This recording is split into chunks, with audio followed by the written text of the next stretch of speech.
Hello. Hello, नमस्कार मित्रों। मैं मुकेश कुमार, आपका मुकेश मैथ्स पे स्वागत करता हूँ अपने यूट्यूब चैनल। तो चलिए शुरू करते हैं आज की क्लास। और रेशियो एंड प्रोपोर्शन की लास्ट क्लास में हमने क्या पढ़ा था, एक प्रॉपर्टी पढ़ी थी अगर आपको याद है तो। उसमें हमने क्या जाना था कि उसमें जाना था ए बटा बी बराबर सी बटा डी। अगर ऐसा कुछ दिया हुआ है बराबर में, तो ऊपर वालों के साथ में जो भी किया जाएगा वो नीचे वालों के साथ में करने पर वो चीज़ क्या आएगी, उसी के बराबर आएगी। ठीक है, यही पढ़ा था हमने लास्ट क्लास में। तो उसी प्रॉपर्टी पे ये एक सवाल है, उस प्रॉपर्टी पे हम कुछ सवाल करेंगे, फिर हम आगे बढ़ जाएंगे आज की क्लास में। फिर हम पढ़ेंगे प्रोपोर्शनल्स, समानुपाती। ठीक है, तो एक सवाल आपके सामने देखो इसको, ए बट्टा बी बराबर सी बट्टा डी बराबर 3/2। देन ये पूछ रहा है 13a-111c बट्टा 13b-111d, इसका मान पूछा जा रहा है आपसे। तो इसका मान कितना आएगा, तो चलो मैं बताता हूँ। देखो इस सवाल को, अगर मैं इसको 13 से ऊपर नीचे गुणा कर लूँ तो ये आएगा 13a बट्टा 13b बराबर, इसको मैं 111 से गुणा कर रहा हूँ। भाई रेशियो को किसी भी संख्या से गुणा करने पर, भाग करने पर, उस रेशियो पर कोई भी फ़र्क नहीं पड़ता है। तो 13 से ऊपर नीचे गुणा कर दिया, इसको 111 से कर दिया, बराबर में कितना है 3/2। ठीक है, अब जिसका मान हमसे पूछा जा रहा है वो इनको घटाने पर आएगा। देखो अगर मैं ऊपर वालों को घटा दूँ तो नीचे वालों को भी घटाना पड़ेगा। तो देखो 13a-111c बटे 13b-111d, और ये किसके बराबर आएगा, 3/2 के बराबर। यही तो प्रॉपर्टी में हमने पढ़ा था कि ये इसके बराबर ही आता है। ठीक है, तो अगला सवाल देखो फिर। देखो अगला सवाल, इफ़ ए बट्टा बी बराबर सी बट्टा डी बराबर 1/6, then what is the value of A square plus C square बटे B square plus D square. इसमें हम क्या करेंगे, इसमें देखो पहले स्क्वायर करना पड़ेगा। इसमें देखो ए स्क्वायर प्लस सी स्क्वायर को जोड़ रखा है, तो मैं अगर ए बट्टा बी का होल स्क्वायर करूँगा, बराबर में इधर भी स्क्वायर हो जाएगा, सी बट्टा डी का होल स्क्वायर बराबर इधर भी स्क्वायर हो जाएगा 1/6 का होल स्क्वायर। ठीक है, अब हम इसमें वो प्रॉपर्टी लगाएंगे, तो ऊपर जोड़ेंगे तो नीचे वालों को भी जोड़ना पड़ेगा। तो क्या आएगा, A square plus C square B square plus D square बराबर कितना आ जाएगा, 1/6 का होल स्क्वायर, मतलब 1/36। इस सवाल का क्या है, आंसर है। ठीक है, अरे भाई ये प्रॉपर्टी मैंने पिछली क्लास में बताई थी, अगर आपने पिछली क्लास नहीं देखी है तो वो जाके देखिए। ठीक है, तो चलो अगला सवाल देखो एक और।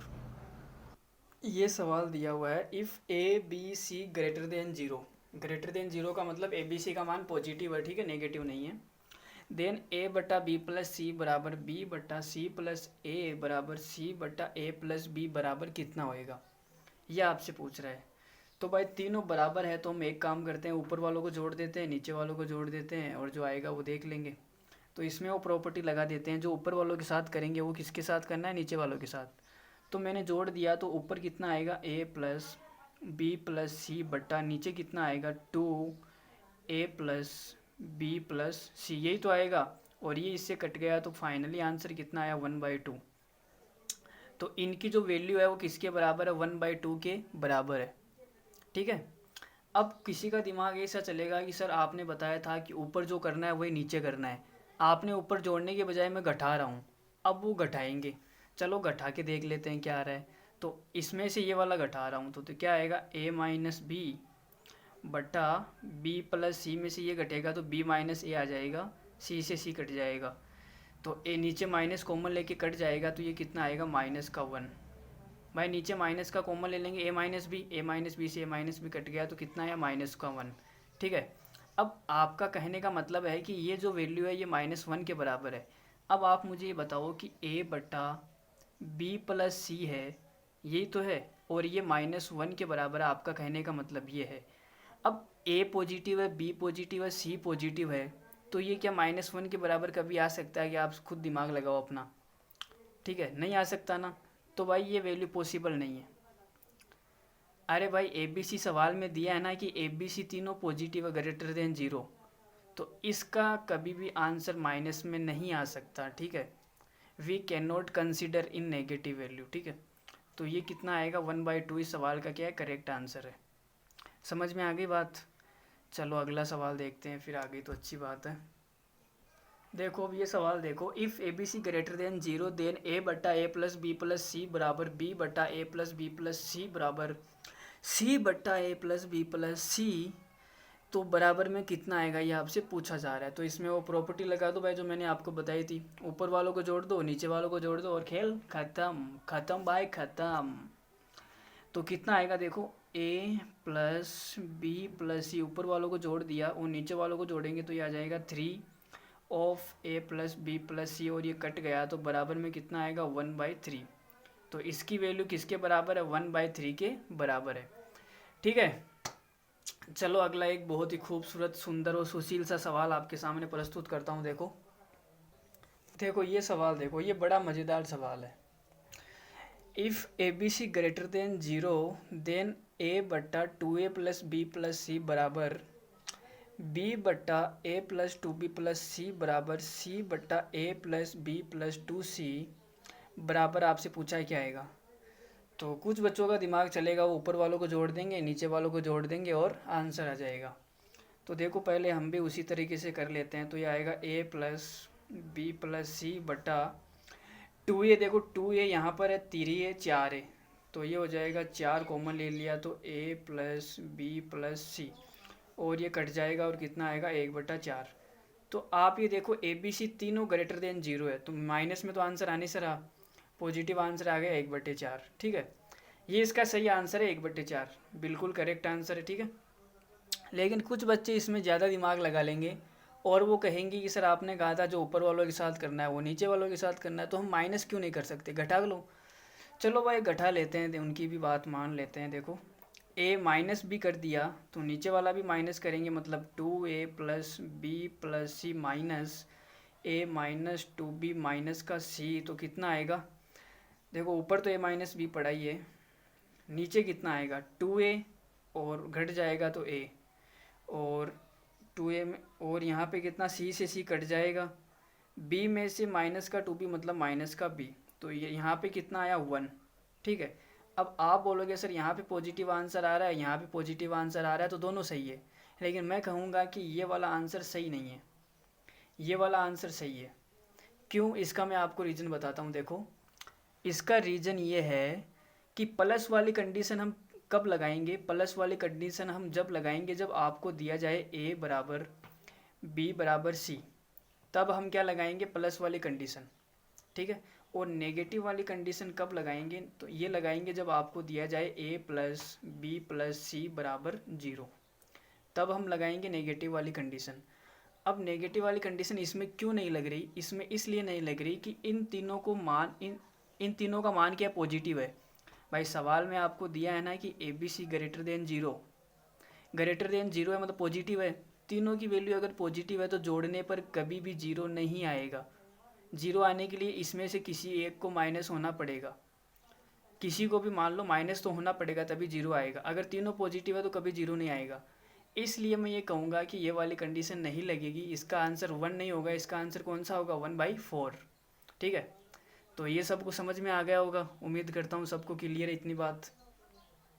बाकी अगर और ज़्यादा क्लियर करना है तो हम अलजेब्रा में पढ़ेंगे, यहाँ पर मैं पूरा आपको वो नहीं बता रहा सीन। ठीक है, जितनी काम की चीज़ थी मैंने आपको उतनी बता दी, मैंने रीज़न भी बता दिया क्यों हुआ कैसे हुआ क्यों नहीं हुआ। ठीक है, अब हम आगे बढ़ जाएंगे एक नए सवाल की तरफ। चलो अगला सवाल देखो, बड़ा ही अच्छा सवाल है ये। इफ़ y बटा एक्स माइनस जेड बराबर y प्लस एक्स बटा जेड बराबर x बटा वाई है, तो आपसे पूछ रहा है कि x अनुपात y अनुपात z कितना आएगा, इनका रेशियो पूछ रहा है एक्स वाई जेड का। ठीक है, तो इसमें क्या दिमाग लगाएंगे, इसमें पहले तो देखो कि इनकी वैल्यू क्या आएगी बराबर में, ऐसे तो रेशियो कैसे निकलेगा।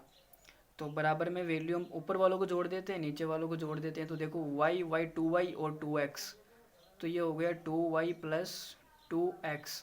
2 को मैं ऐसे लिख लेता हूँ ताकि z और 2 में आपको कन्फ्यूजन ना रहे, यहाँ पे 2 है ना, इसी की भी ऐसी तैसी हो गई 2y upon 2y plus 2x। अब देखो नीचे वालों को जोड़ूंगा तो z से z कट जाएगा, minus Z plus Z cut जाएगा, क्या आएगा x प्लस वाई, ये आएगा x प्लस वाई। अगर ऊपर वाले में से मैं 2 कॉमन ले लूँ तो x प्लस वाई से x प्लस वाई कट जाएगा, तो आंसर क्या आएगा 2। मतलब कि इनकी जो वैल्यू है किसके बराबर है, 2 के बराबर है। यही तो है, 2 के बराबर है। अब यहाँ से 2 के बराबर मुझे ये वैल्यू मिल गई, तो मैं ये बोल सकता हूँ कि x बटा वाई बराबर कितना आया मेरे पास में 2 बटा 1। मतलब x का मान कितना है 2 और y का मान कितना है 1। ठीक है। अगर और क्या आया मेरे पास में, और मुझे ये आया तो देखो ये y प्लस एक्स बटा जेड बराबर 2। तो ये भी लिख लेता हूँ मैं, y प्लस एक्स बटा जेड बराबर 2 बटा 1। ठीक है। अब आप एक्स वाई की वैल्यू यहाँ पे पुट कर दो, x की 2 y की 1, यहाँ पे पुट करेंगे कितना आ जाएगा 3। तो लिख देता हूँ मैं 3 बटा जेड बराबर 2। तो यहाँ से जेड बराबर कितना आ जाएगा, जेड बराबर आ जाएगा 3 बटा 2। ठीक है। अब आपसे पूछा क्या है, x अनुपात y अनुपात z पूछा है, x अनुपात y अनुपात z का रेशियो। तो x कितना दिया हुआ था आपको, x दिया हुआ था 2 और y दिया हुआ था 1 और z कितना था 3 बटा 2। तो फाइनली हमारे पास में रेशियो कितना आ गया, 2 से गुणा कर दो, 4 अनुपात 2 अनुपात 3। ये सवाल का क्या है, करेक्ट आंसर है। ठीक है, ये सबको समझ में आ गया।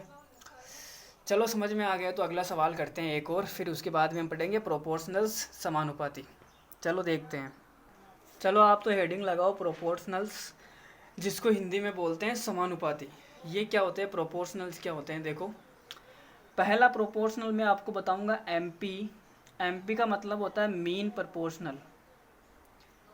पहला क्या होता है, मीन प्रोपोर्शनल, प्रोपोर्शनल जिसको हिंदी में बोलते हैं मध्यानुपाती।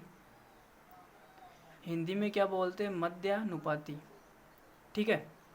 ये होता क्या है, मध्यानुपाती होता है x बराबर अंडर रूट ए बी। ये क्या होता है, मध्यानुपाती अंडर रूट ए बी। अब ये आया कैसे, हम थोड़ी सी उसके बारे में भी बात कर लेते हैं। देखो, आपको कोई दो संख्या दी हुई है a और दूसरी संख्या दी हुई है b। दो संख्या आपको गिवन है और पूछा है कि इनका मध्यानुपाती ज्ञात करो। मध्यानुपाती का मतलब होता है जो बीच में होता है। तो मान लेता हूँ कि बीच में x है और ये x ही क्या है, मध्यानुपाती है। ठीक है। तो मैंने आपको जब समानुपात पढ़ाया था तो मैंने आपको बताया था कि समानुपात होता क्या है, पहले दो का अनुपात और बाद के दो का अनुपात क्या होता है, बराबर होता है। तो इसमें पहली दो संख्या कौन सी है, इनका अनुपात a बटा एक्स बराबर बाद की दो संख्या x और b का अनुपात x बटा b, ये बराबर होता है। तो यहाँ से मेरे पास में एक्स स्क्वायर बराबर कितना आएगा, ए बी। तो यहाँ से क्या आ जाएगा, x बराबर अंडर रूट ए बी, और इसे ही हम क्या बोलते हैं, मध्यानुपाती। कौन सा पाती, मध्यानुपाती। ठीक है। अब हम बात करते हैं थर्ड प्रोपोर्शनल के बारे में। मध्यानुपाती हमने पढ़ लिया। आप हेडिंग लगाओ टीपी। टीपी का मतलब होता है थर्ड प्रोपोर्शनल। क्या होता है, थर्ड प्रोपोर्शनल। ठीक है। और इसको हिंदी में क्या बोलते हैं, तृतीयानुपाती। मैं आपको ये भी बताऊंगा कि आया कैसे है ना, आप टेंशन मत लेना। तृतीयानुपाती क्या होता है, तो दो संख्या आपको दी गई है a और b और तीसरा पूछा है तो इसको x मान लो। जो तीसरे स्थान पर है वो पूछा है तो इसको x मान लो। तीसरा अनुपाती तो पूछा है। तो पहले दो का अनुपात a बट्टा b, बाद के दो का अनुपात b बट्टा x, ये पूछा है। तो अब देखो x बराबर कितना आ जाएगा, बी स्क्वायर बट्टा ए। एक्स बराबर आ जाएगा बी स्क्वायर बट्टा ए। तो ये बी स्क्वायर बट्टा ए क्या होता है, थर्ड प्रोपोर्शनल होता है। ठीक है। अभी इन पे सवाल भी करेंगे, आप टेंशन मत लो, अच्छे खासे सवाल करेंगे, डोंट वरी। ये हमने टीपी जान लिया। अब हम जान लेते हैं एफ पी। एफ पी क्या होता है, एफ पी देखो, एफ पी का मतलब होता है फोर्थ प्रोपोर्शनल। क्या होता है, fourth proportional. Fourth proportional, spelling mistake है तो आप देख लेना, इसमें थोड़ी सी मिस्टेक हो गई है। तो ये हो जाएगा चतुर्थ अनुपाती। इसे हम बोलते हैं चतुर्थ अनुपाती। तो चतुर्थ अनुपाती पूछा है तो तीन संख्या लेनी पड़ेगी, ए बी सी, और तीसरे स्थान पर मान लेते हैं ये एक्स है। चौथे स्थान पर सॉरी, फोर्थ प्रोपोर्शनल पूछा है ना। तो पहले दो का अनुपात मतलब ए बट्टा बी बराबर लास्ट के दो का अनुपात सी बट्टे एक्स। तो यहाँ से x बराबर कितना आ जाएगा, बी सी बट्टे ए। और यही क्या होता है, फोर्थ प्रोपोर्शनल होता है एक्स बराबर बी सी बटे ए। ये क्या होता है, फोर्थ प्रोपोर्शनल चतुर्थानुपाती। ठीक है, अब हम इन पर सवाल करेंगे अच्छे खासे। तो उम्मीद करता हूँ आपको तीनों समझ में आ गई, मध्य अनुपाती और ये टीपी और एफपी तीनों समझ में आ गए। तो चलो पहला ही सवाल लिखो, इन पे बहुत ही खूबसूरत सा सवाल है जो बार बार एग्जाम में पूछा जाता है। इस टाइप का एक सवाल आता ही आता है। ठीक है, देखो इस टाइप का सवाल एग्जाम में हमेशा आता है। ठीक है, पहले मैं बता देता हूँ, what number should be added to each of the number 103, 135, 110 and 144 so that the resulting number are in proportion. Hindi में ये सवाल ये बोलना चाह रहा है, what number should be added, मतलब कौन सा नंबर जोड़ा जाए ईच ऑफ द नंबर, मतलब 103, 135, 110, 144, इन चारों में से प्रत्येक में कौन सा नंबर ऐसा जोड़ा जाए जिससे ये संख्या प्रोपोर्शन में आ जाए। प्रोपोर्शन में आ जाए का मतलब पहली दो का अनुपात बाद की दो के अनुपात के बराबर हो जाए।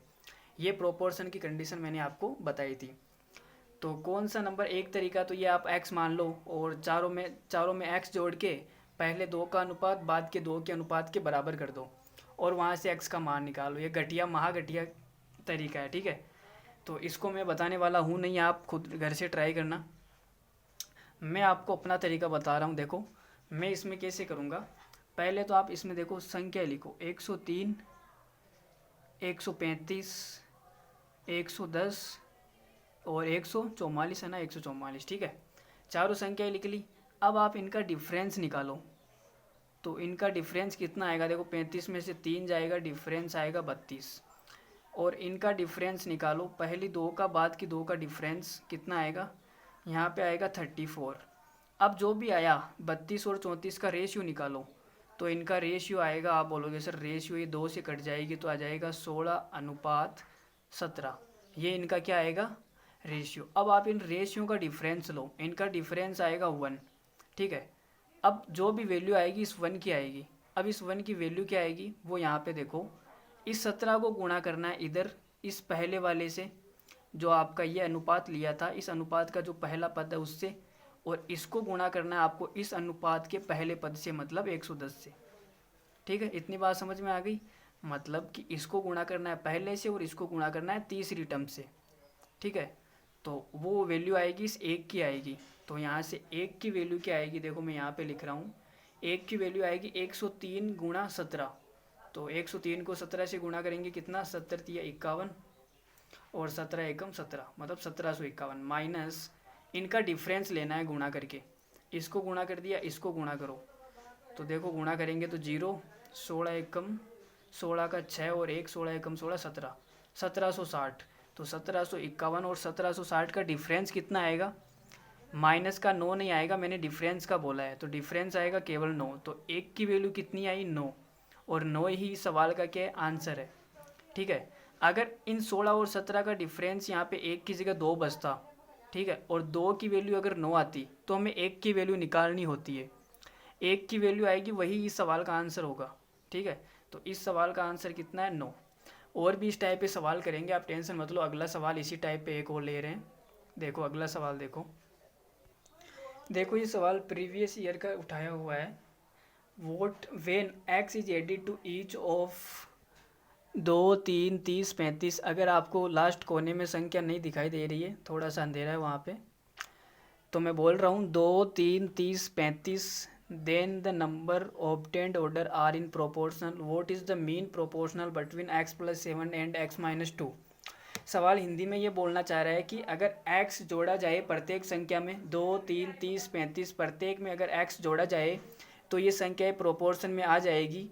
और प्रोपोर्शन में आने के बाद में आपको x+7 और x-2 का मीन प्रोपोर्शनल निकालना है, मतलब मध्य अनुपाती निकालना है। मध्य अनुपाती क्या होता है, अंडर रूट के अंदर ए और बी का मध्य अनुपाती √AB। ठीक है, तो पहले x का मान निकालते हैं। देखो 2, 3, 30 और 35।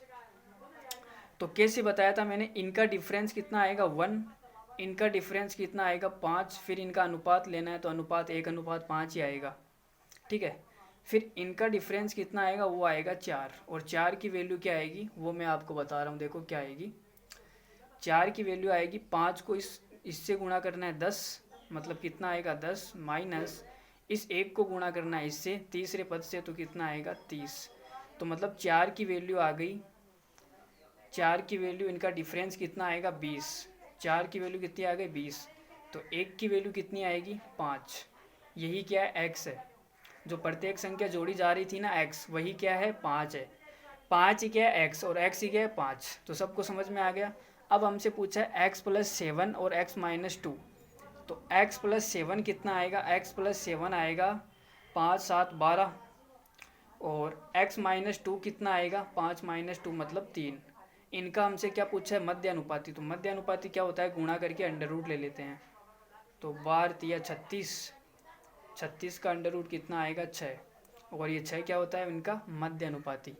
तो ये सबको समझ में आ गया। चलो एक सवाल और करते हैं, फिर आज की क्लास यहीं पे ऑफ कर देंगे। चलो देखो एक और खूबसूरत सा सवाल, देखो ये सवाल भी एग्जाम में पूछा गया है। x बटा वाई प्लस वाई बटा एक्स पूरी एक संख्या है, और अंडर रूट के अंदर x square plus y square एक संख्या है का टीपी आपसे पूछा है। टीपी का मतलब थर्ड प्रोपोर्शनल, इसको हिंदी में बोलेंगे तृतीय अनुपाती। तो तृतीय अनुपाती क्या होता है, तृतीय अनुपाती होता है बी स्क्वायर बटे ए। यही तो होता है, मैंने आपको बताया था अभी 5 मिनट पहले, इतनी देर में भूल गए। उसकी बातें तो आप नहीं भूलते हो पूरी ज़िंदगी पर ही। चलो कोई ना, छोड़ो, ऐसे ही मजाक कर रहा था। बी स्क्वायर बटे ए, तो बी स्क्वायर मतलब इसका स्क्वायर करूँगा तो कितना आएगा x square plus y square, under root हट जाएगा, बटे ए का मान कितना है ये, तो इनका एलसीएम ले लेंगे तो कितना आ जाएगा x square plus y square बटे एक्स वाई। यही तो आएगा एलसीएम लेने पर। अब देखो ये ऊपर जाके उल्टा हो जाएगा, तो इससे ये कट जाएगा, और बराबर में ये ऊपर जाएगा तो एक्स वाई आ जाएगा। तो इस सवाल का आंसर कितना है एक्स वाई। ठीक है, अब एक सवाल फोर्थ प्रोपोर्शनल पर भी कर लेते हैं, किस टाइप का आता है। चलो देख लो करने की क्या अप्रोच रहेगी। देखो आपको 3 संख्या दी गई है, 189, 273, 153, और इनका फोर्थ प्रोपोर्शनल पूछा है। ठीक है, एफ पी का मतलब फोर्थ प्रोपोर्शनल चतुर्थ अनुपाती क्या आएगा, ये आएगा, क्या आएगा, मैंने आपको क्या बताया था फॉर्मूला, पहले 2 का अनुपात बाद के 2 के अनुपात के बराबर होता है। तो या तो आप इसमें फोर्थ प्रोपोर्शनल का डायरेक्ट वो लगा दो, क्या बोलते हैं फॉर्मूला। ठीक है, जिसकी इच्छा है वो फार्मूला लगा दो, जो फार्मूला लगाना नहीं चाहता वो क्या करेगा, वो कैसे इसको अप्रोच करेगा मैं बताऊंगा। तो कुछ बच्चे होते हैं वो तो यहाँ पे बी सी अपॉन ए कर देंगे, बी सी बटा ए, फिर इनको गुणा करेंगे काटेंगे, और बहुत कचरा हो जाएगा। तो इतना बकवास नहीं करना है, मैंने आपको डायरेक्ट कंसेप्ट बताया है कि पहले 2 का अनुपात बाद के 2 के अनुपात के बराबर होता है। तो आप इनका अनुपात निकालो। इनका अनुपात निकालने के लिए हम क्या करेंगे, देखो इसकी किसी संख्या से कट रहे क्या, ये 9 से कट रहे, 9 से काट दो। 9 से नहीं कटेंगे शायद, 9 से नहीं कटेंगे, ये किसी और से काटना पड़ेगा। 11 से, 11 से कट जाएगा क्या, नहीं नहीं 11 से नहीं कटेगा।